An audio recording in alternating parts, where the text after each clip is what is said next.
બહેનોનું અપમાન કર્યું એ ખાલી કોઈ ક્ષત્રિય સમાજનું એકલું અપમાન નથી, આખી નારી શક્તિનું અપમાન છે. આ વિસ્તારની અંદર મિતેશ પટેલે તમારા માટે કોમ્પિટિશન છે. આ વખતે આણંદ જિલ્લાની સામાજિક ન્યાયની લડાઈ આણંદ જિલ્લાનો એક ગરીબ મધ્યમ વર્ગનો સમાજ લડી રહ્યો છે. ન્યાય ગરમ છે અને રાજનીતિ પણ ગરમ છે. પણ જનતાને લાગ્યું કે આ સરકાર અમારી નથી, મુઠ્ઠીભર લોકો માટે, પૈસાદારો માટે કામ કરે છે. એમને પહેલા તો વડાપ્રધાન પર બહુ અભિમાન હતું કે વડાપ્રધાન એકવાર બોલશે એટલે આખો દેશ માની જશે. પણ હવે લોકો પૂછી રહી છે કે આ મોદીની ગેરંટીઓ 10 વર્ષથી જુમલા સાબિત થઈ છે. પહેલા એનો તો જવાબ આપો. તમે કહી રહ્યા છો લોકો એ પ્રમાણે ચાલશે, તો ભાજપના નેતા કયા પ્રમાણે ચાલે છે? નિલેશ કુંભાણીનો કેસ લઈ લો. તમે જો કામ કર્યા હોય, તમને તમારા કામ ને શાસન પર વિશ્વાસ હોય, તો શું કામ આવા કાવા દાવા કરવા પડે? તમારે શું કામ લોકોને ખરીદવા પડે છે? શું કામ લોકોને ડરાવવા ધમકાવવા પડે છે? શું કામ લોકોની સરકારો તોડવી પડે છે? નાસ્તા પર નેતાજી મળી ગયા અને આજે ચૂંટણી પર ચર્ચા કરી નાખીએ. આપણી સાથે અમિત ચાવડા જોડાયેલા છે. અત્યારે આણંદ લોકસભા સીટથી અત્યારે ઉમેદવાર છે કોંગ્રેસના, પણ આંકલાવ જે જગ્યાએ આપણે બેઠા છીએ આંકલાવના ધારાસભ્ય પણ છે, એટલે એમની સાથે સીધી ચર્ચા કરીશું. કારણ કે જો ચા આવી ગઈ છે અને ચા સાથે હવે ચર્ચા કરીશું. આમ તો ચાય પે ચર્ચા પ્રધાનમંત્રી નરેન્દ્ર મોદીએ શરૂ કરી હતી અને આજે નાસ્તા પર ચર્ચા આપણે કરી રહ્યા છે. તમને લાગી રહ્યું છે કે તમારા માટે ક્ષત્રિય આંદોલને જીતનો રસ્તો સાફ કરી દીધો? અહીંયા અમારા આણંદ જિલ્લા ચરોતરમાં તો ભજીયા પર ચર્ચા વધારે થાય છે. એટલે ચાની સાથે સાથે ભજીયા પણ છે, પાતળા પણ છે, અને સાથે સાથે આ આણંદ જિલ્લો કે જે આઝાદીની લડાઈમાં પણ અગ્રેસર રહ્યો છે. અને આજે પણ સામાજિક ન્યાયની જે વાત છે એમાં હંમેશા અન્યાય સામે અવાજ ઉઠાવવામાં પણ અગ્રેસર રહ્યો છે. અને જે ભારતીય જનતા પાર્ટી દ્વારા આણંદ જિલ્લા સાથે વર્ષોથી ભેદભાવ થયો છે, એ બજેટની ફાળવણી હોય કે એને રાજ્યમાં કે કેન્દ્રમાં પ્રતિનિધિત્વની બાબત હોય, એ બધા જ ભેદભાવનો સાક્ષી છેલ્લા 10 વર્ષમાં જિલ્લો રહ્યો છે. અને એટલા જ માટે આ વખતે કોઈ ક્ષત્રિય આંદોલન નહીં, પણ આણંદ જિલ્લામાં જેની જેટલી વસ્તી છે એના પ્રમાણમાં એને એટલી રાજકીય હિસ્સેદારી મળવી જોઈએ, એના પ્રમાણમાં એને એટલું બજેટમાં ફાળવણી મળવી જોઈએ, એના પ્રમાણમાં એને વિકાસમાં હિસ્સો મળવો જોઈએ. એ જે વાત છે એમાં જે ભેદભાવ થયો છે એની સામે આ વખતે સામાજિકની ન્યાયની લડાઈ સ્વયંભૂ રીતે પક્ષાપક્ષીથી પર રહીને આણંદ જિલ્લાના લોકો લડવા તૈયાર છે. અચ્છા, તમે કહી રહ્યા છો સામાજિક લડાઈ લડવા માટે તૈયાર છે, પરંતુ ચૂંટણીની અંદર મુદ્દાઓ તો અત્યારે ક્ષત્રિય આંદોલન જ ચાલી રહ્યું છે અને ક્ષત્રિયો કહી રહ્યા છે કે અમે કોંગ્રેસને વોટ આપીશું અને ભાજપનો વિરોધ છે માટે કોંગ્રેસને વોટ આપીશું. તમને એવું લાગી રહ્યું છે કે પાટીદાર આંદોલન વખતે પણ આવું જ કંઈક થયું હતું ને આ વખતે પણ આ જ પ્રકારની એક પરિસ્થિતિ ઉદ્ભવી છે જે તમને ફાયદો કરાવી રહી છે? ના, ક્ષત્રિય આંદોલન કે ક્ષત્રિયોનો વિરોધ ઊભો કેમ થયો કે ભાજપના કેન્દ્રીય મંત્રી દ્વારા ક્ષત્રિય સમાજની બહેન દીકરીઓ પર, મા દીકરીઓ બહેનો પર જે અભદ્ર ટિપ્પણી કરવામાં આવી, ઉચ્ચારણો કરવામાં આવી, જે હલકી માનસિકતાના દર્શન તો કરાવ્યા, એનો વિરોધ ક્ષત્રાણીઓએ કર્યો, ક્ષત્રિય સમાજે કર્યો. લાખોની સંખ્યામાં ક્ષત્રિયો ભેગા થયા. સર્વ સમાજે એમ કીધું કે આ કોઈ પણ સંજોગોમાં આવા નિવેદન ભાષણો ચલાવી લેવાય નહીં. કોઈ પણ પક્ષનો કે કોઈ પણ સમાજનો વ્યક્તિ હોય આવી હલકા નિવેદનો કરે એ કોઈ સંજોગોમાં સ્વીકાર્ય ના હોય અને માફીને પાત્ર પણ ના હોય. તો માગણી કેટલી હતી કે એક ઉમેદવાર બદલવો. તમે તમારા રાજકીય સ્વાર્થ માટે વડોદરાનો ઉમેદવાર બદલ્યો, તમારો થોડો વિરોધ થયો, અસંતોષ થયો તો સાબરકાંઠાનો ઉમેદવાર બદલ્યો. તો આખા ગુજરાતના સર્વ સમાજ અને આખા દેશના ક્ષત્રિયો જ્યારે વિરોધ કરતા હતા તો એક ઉમેદવાર કેમ ના બદલ્યો? તમારો જે અહમ છે કે અમે તો બધાને દબાવી દઈશું, બધાને ડરાવી દઈશું, અમે ધારીએ એમ જ થાય, તો એનો જવાબ આપવા માટે આજે ક્ષત્રિય સમાજ તૈયાર છે, સર્વ સમાજ પણ તૈયાર છે. અને આ જે મા બહેનોનું અપમાન કર્યું એ ખાલી કોઈ ક્ષત્રિય સમાજનું એકલું અપમાન નથી, આખી નારી શક્તિનું અપમાન છે. તો આ જે 7 તારીખે મતદાન થવાનું છે, તમે જોશો તો આમાં એનો પડઘો ચોક્કસ પડવાનો છે. આખા ગુજરાત અને દેશની નારી શક્તિ પણ પોતાના અપમાન માટે મતદાન કરશે અને અપમાનનો બદલો પણ લેશે. અને સાથે સાથે ક્ષત્રિય સમાજના નારી શક્તિના અપમાનને જે વખોડે છે એવા તમામ સમાજો આ વખતે ભાજપનો અહંકાર મતથી ઉતારી દેશે. અચ્છા, તમને લાગે છે કે આ વિસ્તારની અંદર મિતેશ પટેલે તમારા માટે કોમ્પિટિશન છે?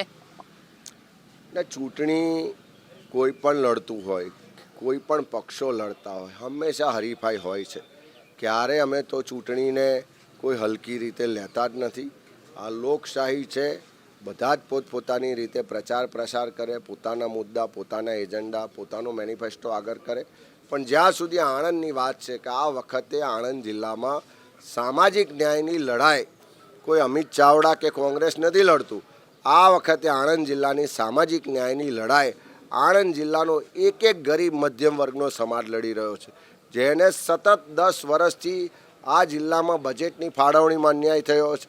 રાજકીય પદો અને જે જગ્યાઓ છે એમાં કોઈ જગ્યાએ આજે એનું અસ્તિત્વ નથી રહ્યું અને એક જ તરફી બધા નિર્ણયો, એક જ તરફી પદોની વહેંચણી, એક જ તરફી બજેટની ફાળવણી થઈ રહી છે.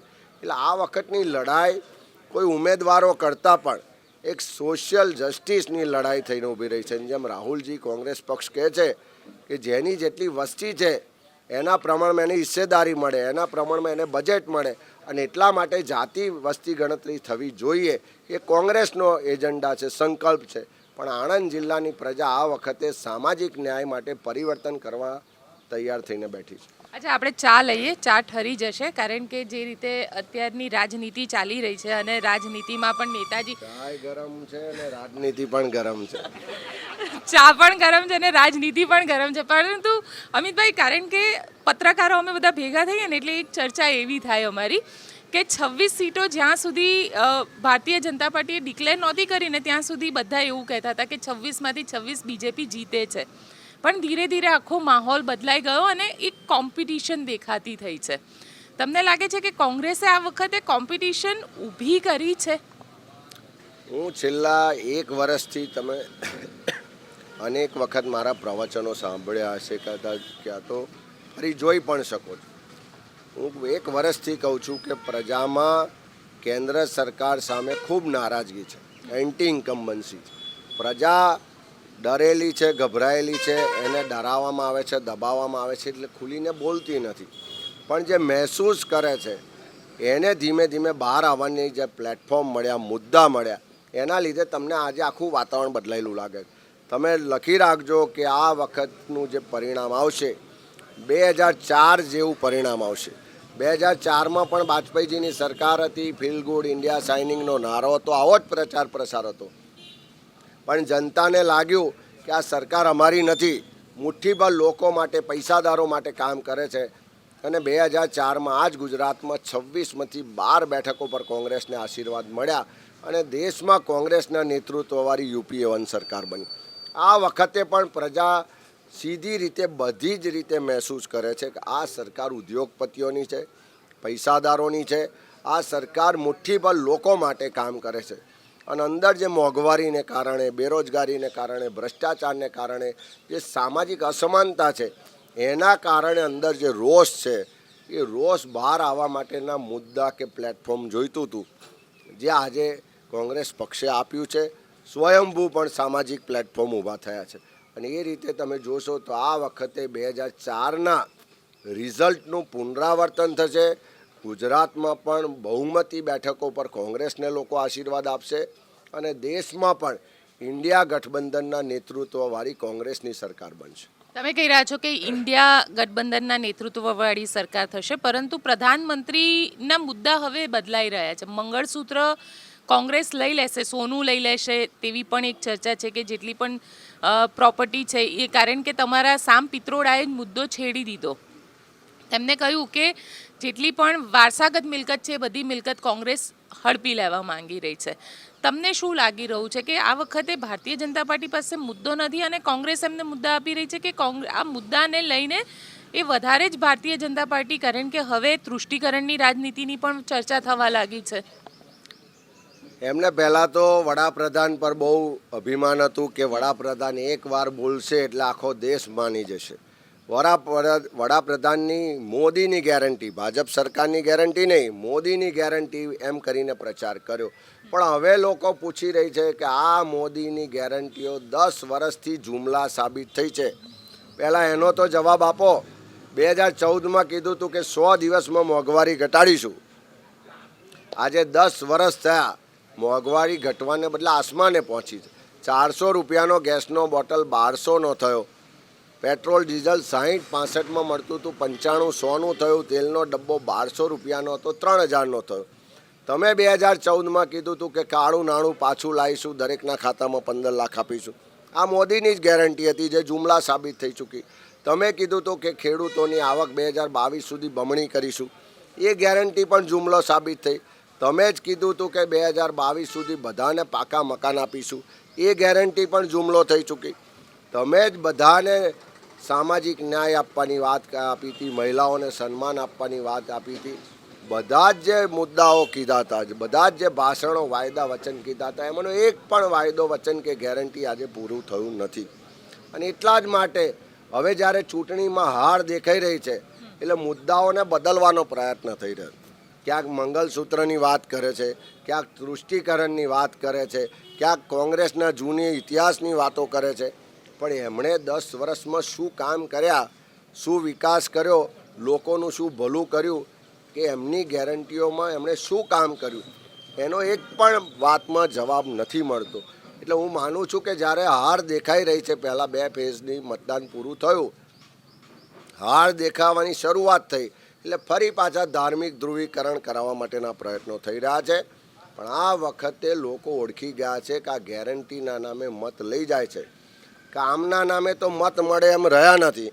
એટલે ક્યાંક ને ક્યાંક રામના નામે મત લેવા માટેનો આ તૈયારીઓ ચાલી રહી છે. પણ ભગવાન રામ પણ આ વખત તો અમને ઓળખી ગયા છે કે આ લોકો મારો મત માટે ઉપયોગ કરે છે. અને આણંદ પૂરતું કહીએ તો આણંદમાં તો હું તો કાયમ કહું છું કે ભગવાન રામ પણ ક્ષત્રિય કુળના હતા અને અમિત ચાવડા પણ ક્ષત્રિય કુળના છે. એટલે આણંદમાં અને આખા દેશમાં ભગવાન રામના આશીર્વાદ આ વખતે અમને મળવાના.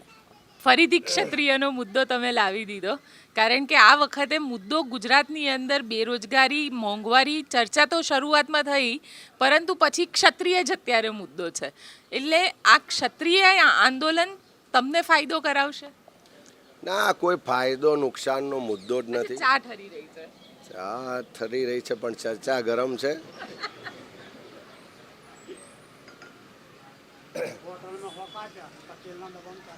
આમાં આ વખતે કોઈ ક્ષત્રિય સમાજનો જે મુદ્દો છે, કોઈ રાજકીય મુદ્દો એને ના ગણવો જોઈએ. જ્યારે આ ઉચ્ચારણો થયા ત્યારે કોઈ ચૂંટણીઓ નથી. જે ઉચ્ચારણો કરવામાં આવે ભાજપની માનસિકતાના દર્શન કરાવે છે, અને ભાજપના નેતાઓનો જે અભિમાન છે એ એનો આ મુદ્દો છે. જ્યારે કોઈ સમાજની બહેન દીકરીઓ વિશે આવી અભદ્ર ટિપ્પણી કરો કે પ્રવચનો કરો, ત્યારે તમને ખ્યાલ હોવો જોઈએ કે સમાજની લાગણી દુભાશે. અને લાગણી દુભાય એના માટે આવેદનો થયા, એના માટે આંદોલનો થયા, ગામે ગામ બોર્ડ લગાયા, એમણે રજૂઆત છે કે વડાપ્રધાન સુધી પહોંચી. પણ અભિમાન એટલું છે કે અમે તો અમારો ઉમેદવાર નહીં બદલીએ. એ નહીં બદલીએ વાળું જે અભિમાન છે એની સામે લોકોનો આવાજ છે. અને મેં પહેલાં જ કીધું કે સરકાર સામે મોંઘવારી, ભ્રષ્ટાચાર, બેરોજગારી બધી જ રીતે લોકોનામાં એન્ટી ઇન્કમ્બન્સી છે જ. એને બહાર લાવવા માટેની કોઈક સમય, જગ્યા, મુદ્દાની જરૂર હતી. આ એક મુદ્દો આવ્યો એટલે ધીમે ધીમે ક્ષત્રિય સમાજ તો વિરોધ કરે છે, પણ સમગ્ર સમાજમાં જે સરકાર સામેની નારાજગી હતી એ હવે ધીમે ધીમે બહાર આવી છે, રસ્તા પર ઉતરી રહી. તમે જુઓ ગામે ગામ બોર્ડ લાગી રહ્યા છે કે ભાજપના કોઈએ પ્રવેશ કરવો નહીં. હવે રૂપાલા કે ક્ષત્રિયનો મુદ્દો પણ ગૌણ થતો જાય છે. હવે ભારતીય જનતા પાર્ટી સામે લોકોની જે નારાજગી છે એ ધીમે ધીમે ખુલીને બહાર આવી રહી છે. અને હજુ 10 દિવસનો સમય બાકી છે. તમે જોજો આવતા 10 દિવસમાં લોકો ખુલીને બહાર આવશે. 7 તારીખે ખુલીને મતદાન કરશે અને 2004 કરતાં પણ વધારે સીટો ગુજરાતમાં કોંગ્રેસને મળશે. અચ્છા, કારણ કે ક્ષત્રિયોને લઈને પૂછો, ગઈકાલે CR પાટીલે એક સ્ટેટમેન્ટ પણ આપ્યું અને એવું કીધું કે દક્ષિણ ગુજરાતના ક્ષત્રિયો જે છે એ ભારતીય જનતા પાર્ટીને સાથ આપી રહ્યા છે. અને સી.આર. પાટીલે ફરીથી ક્ષત્રિયોને અપીલ કરી કે ક્ષત્રિયો તેમને માફી માટે જાણીતા છે. આને લઈને તમે શું માનો છો? કારણ કે આટલી વાર માફી આપી, તો શું ક્ષત્રિયોએ માફી આપી દેવી જોઈએ? ક્ષત્રિય સમાજ શું, કારણ કે આણંદની આ જે સીટ છે આમાં ક્ષત્રિય મતદાતાની સંખ્યા ઘણી જ વધારે છે. અમિતભાઈ શાહ પણ અમદાવાદમાં એક કાર્યક્રમમાં કોઈ મીડિયાએ પૂછ્યું કે ક્ષત્રિય સમાજ રૂપાલાનો મુદ્દો, એમણે કીધું કે આવો કોઈ વિરોધ નથી, આ તો તમારી એક ચેનલ કે થોડા મીડિયાના મિત્રો ચલાવે છે. તો હવે શું કામ વારે વારે માફી માગવી પડે છે? હવે શું કામ વારે વારે બધા ડેમેજ કંટ્રોલ માટે હોમ મિનિસ્ટરને મોકલવા પડે છે, બીજાને મોકલવા? એનો સ્પષ્ટ મતલબ છે કે તમે અભિમાનમાં રહી અને અત્યાર સુધી જે સમાજની લાગણી હતી, લોકોની લાગણી હતી, મહિલાઓની લાગણી હતી, સર્વ સમાજની લાગણી માગણી હતી, એ મુજબ તમે અભિમાનમાં નિર્ણય ના લીધો. હવે તમને હાર દેખાઈ રહી છે કે એક બાજુ તમામ એન્ટી ઇન્કમ્બન્સીના મુદ્દા ધીમે ધીમે બહાર આવી રહ્યા છે, લોકો ધીમે ધીમે વિરોધમાં બોલતા થયા છે, ક્ષત્રિય સમાજ આગેવાની લઈ રહ્યો છે, બીજા સમાજો એની સાથે જોડાઈ રહ્યા છે. હવે તમને હાર દેખાઈ રહી છે એટલે કેટલાક તમારા ક્ષત્રિય સમાજના આગેવાનો જોડે રોજ નિવેદન કરાવો છો, પણ હવે કોઈ સમાજ બે પાંચ નેતાઓનો મોહતાજ નથી રહ્યો.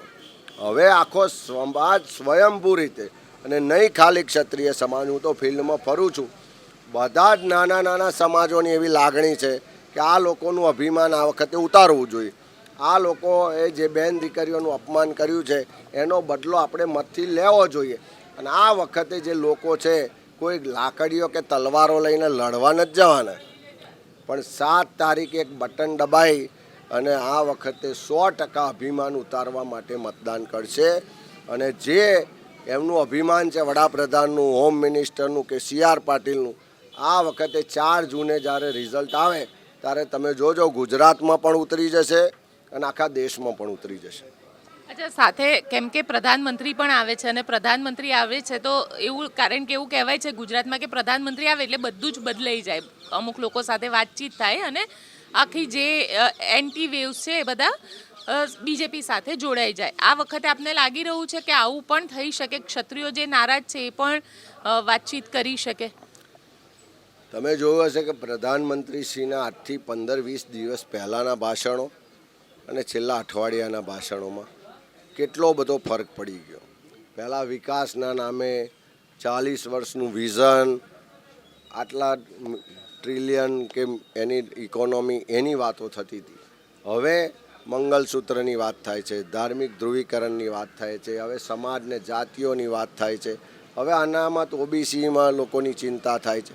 આ બધા જ મુદ્દા પરથી જે બહાર આવી રહ્યું છે એનાથી સ્પષ્ટ છે કે હવે પ્રધાનમંત્રીશ્રીને પણ ડર લાગવા માંડ્યો છે કે આપણો જે વિકાસનો ફુગ્ગો હતો ફૂટી રહ્યો છે, આપણે જે ગેરંટીનું ગ્લેમર બતાવ્યું હતું એ ગ્લેમર ઓસરી રહ્યું છે, આપણે જે ગેરંટીનો પ્રચાર પ્રસાર કર્યો તો, ઘેર ઘેર પત્રિકાઓ વહેંચી હતી, કાર્યકર ગેરંટીની પત્રિકા વહેંચવા જાય છે ત્યારે મતદાર પૂછે છે કે ભાઈ 10 વર્ષમાં ગેરંટી આપી હતી, પહેલાં એનો તો હિસાબ બતાવો, પછી નવી ગેરંટી આપો.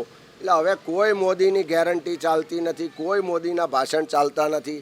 એટલે આ વખતે હજુ પ્રયત્ન તો બધા જ થવાના, કારણ કે સત્તા છે, પૈસા છે, સંસ્થાઓ છે, એટલે લોકોને ડરાવવા દબાવવાના બધું જ થવાનું. થોડા લોકોને ચર્ચા કરવા એ બોલાવશે, દબાણ. અહીં આણંદમાં અમારે ગૃહમંત્રી આવ્યા, ક્ષત્રિયોને સમજાવવા ગૃહમંત્રીને જ કેમ મોકલવા પડે છે? એટલે તમે એમ માનો છો કે ક્ષત્રિયો અને પોલીસ, એટલે હોમ મિનિસ્ટર આવશે, પોલીસની ધાક ધમકી આપશે, બીવડાવશે એટલે બધા બી જશે? કદાચ 2-5 કોઈ આગેવાનો પોતાના સ્વાર્થ માટે કે સંબંધો સાચવવા માટે ચૂપ થઈ જશે, પણ સમાજ હવે કોઈ ચૂપ થાય એમ નથી. અને હવે તો એટલી હદે છે કે ક્ષત્રિય સમાજની જે બહેનો છે એ પોતે રણચંડી બની છે, એ લડાઈનું નેતૃત્વ લઈ રહી છે. અમારા આણંદમાં જાઓ તો મલાતજમાં, સોજિત્રામાં એ બહેનો ઉપવાસ પર બેઠી અને એમણે કહ્યું કે જો ભાઈઓ લડે નહીં તો અમે તૈયાર છે. તો ઓટોમેટિક બહેનોની સાથે બધા જ સમાજો જોડાવાના છે. ત્યારે પ્રધાનમંત્રી શ્રી ચોક્કસ આવે, એમના ભાષણો સારા હોય છે એટલે ભાષણ પણ કરે, પણ આ વખતે ભાષણ પણ નથી ચાલવાના, ગેરંટીઓ પણ નથી ચાલવાની. આ વખતે લોકોના મનમાં જે દર્દ છે, આક્રોશ છે, અને લોકો જે ઈચ્છી રહ્યા છે પરિવર્તન છે, એ મુજબ લોકો ચાલવાના. અચ્છા, તમે કહી રહ્યા છો લોકો એ પ્રમાણે ચાલશે, તો ભાજપના નેતા કયા પ્રમાણે ચાલે છે? નિલેશ કુંભાણીનો કેસ લઈ લો તમે, સુરતની અંદર જે થયું, હવે એવું કહેવાય રહ્યું છે અને અમુક નેતાઓ જ કહી રહ્યા છે કે નિલેશ કુંભાણીએ પૈસા લઈને કોંગ્રેસનો દાવ કરી નાખ્યો.